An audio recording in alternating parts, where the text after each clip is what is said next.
धागा धागा जोडते नवा या मालिकेमध्ये आजच्या भागात आपल्याला असा लेटेस्ट बघायला मिळणार आहे की आदर्श हा सुखदाला समजावत असतो की सुखदा आपलं प्रेम हे मिळवण्याचं असतं आणि तू त्याच्यावर प्रेम करते, त्यामुळे तू कुठलाही काही निर्णय घेऊ शकतो. त्यावेळेस सुखदा ही आदर्शाला सांगत असते की नको आदर्श, सार्थकच्या मनामध्ये मी एक मैत्रीण म्हणून आहे आणि मला माझी मैत्री गमवायची नाही आहे. हे सांगून तिला ह्या गोष्टीचं खूप दुःख होत असतं. इकडे आश्रमामध्ये विशाल आणि ही एकाची वाद होत असतात. त्या ठिकाणी कल्याणी येते आणि त्या दोघांचा वाद मिटवते आणि रागामध्ये विशालच्या हातावर हातोडी बसते. हातोडी बसल्यानंतर त्याच्या पोटातनं रक्त येतं. त्यावेळेस कल्याणी म्हणते की विशाल जरा सांभाळून कामं कर ना. तेव्हा नंतर इकडे सुखदा ही एका झाडाला पाणी घालत असते आणि ती सार्थकला म्हणते की ती या झाडाची तू काळजी घे.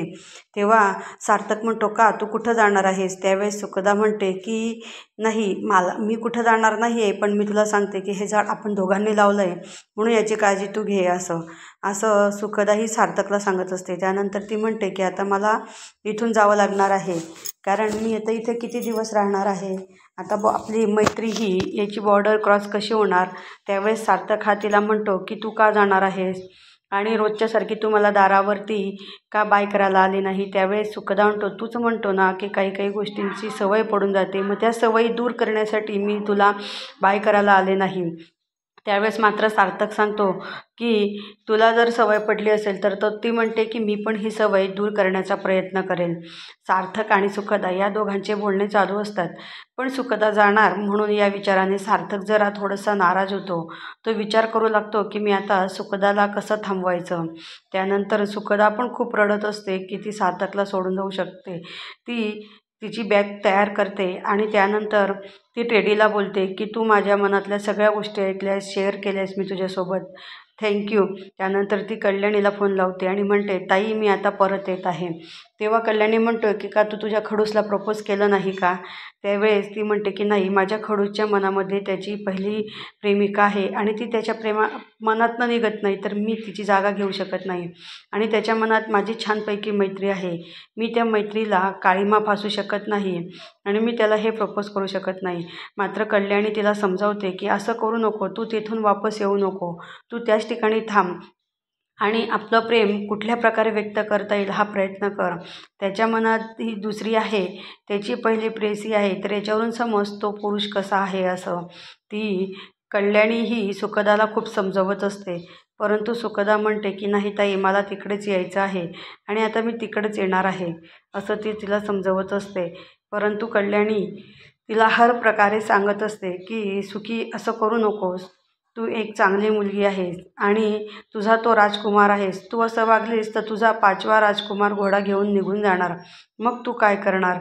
त्यावेळेस मात्र सुखी म्हणते की नाही ताई, माझा राजकुमार जर त्याच्या मनात दुसरं आहे तर मी त्याला कुठून माझं प्रेम प्रपोजर करू आणि माझं प्रेम प्रपोज करून निदान आमच्यामध्ये जी गाढ मैत्री आहे ती मैत्रीसुद्धा राहणार नाही, मग त्याला काय उपयोग. त्यावेळेस कल्याणी म्हणते की अगं, तू जवळ असल्याने तुझं मैत्रीचं रूपांतर प्रेमात होऊ शकतो, परंतु तू त्या ठिकाणून जर निघून आलीस तर तुझी मैत्री ही मैत्रीसुद्धा राहणार नाही, कारण जवळ असल्यावरतीच नातेसंबंध वाढत असतात, दूर गेल्यानंतर त्यात दुरावा निर्माण होतो.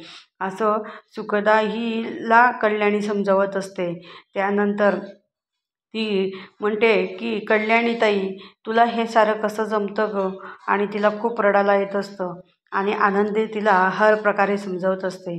त्यानंतर ती आनंदीचा फोन ठेवते. इकडे सार्थकची आई ही खूप चिंतेत असते. त्या ठिकाणी आदर्श येतो आणि म्हणतो की काकू काय झालं, तू अशी का नाराज आहे.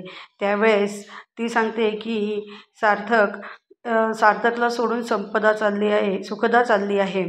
आता ती या ठिकाणून गेल्यानंतर पुन्हा सार्थक आहे त्याच पोझिशनमध्ये जाणार. ती आल्यानंतर तो कुठं व्यवस्थित राहायला शिकला होता. इकडे शलाका ही वृंदाला सांगते की आई, मी छान बातमी घेऊन आलेली आहे. सुखदा आता हे घर सोडून जात आहे. आता पुन्हा आपल्यासाठी हे घर मोकळं झालेलं आहे. त्यावेळेस वृंदा म्हणते की तू छान बातमी आणली आहेस आणि त्या सुखदाने तर या घरातनं जायलाच हवं आणि ती नसती गेली तर मी तिला कसं पाठवायचं हा प्लॅन करणार होते. आणि वृंदाला आणि शलाकाला तर खूप आनंद झालेला असतो की सुखदा पुन्हा सार्थकला सोडून जाणार आणि सार्थक पुन्हा 6 वर्षात जे दिवस काढले त्या दिवसात पुन्हा येणार. त्याच्या चेहऱ्यावरचा आनंद जाणार, तो पुन्हा दुःखी होणार. मग या घरावरती फक्त आपलं राज्य राहणार, अशा त्या त्यांच्या कल्पना करत असतात. त्यावेळेस मात्र वृंदा म्हणते की ही सुखदा नेमकी चालली कशी काय आहे. त्यानंतर शलाका म्हणते की मलासुद्धा माहिती नाही. नंतर ती म्हणते की मला अशी भीती वाटते की आनंदी पुन्हा या जगात आली तर, कारण मी तिला हॉटेलमध्ये बघितलं आहे. त्यावेळेस शलाका म्हणते की आई, तू अशी काय बोलत आहेस? आनंदी या जगात नाही, राहिली असते तर पुन्हा या ठिकाणी आले असते. असेच भाग पाहण्यासाठी आमच्या चॅनलला लाईक करा, शेअर करा आणि सबस्क्राईब करा.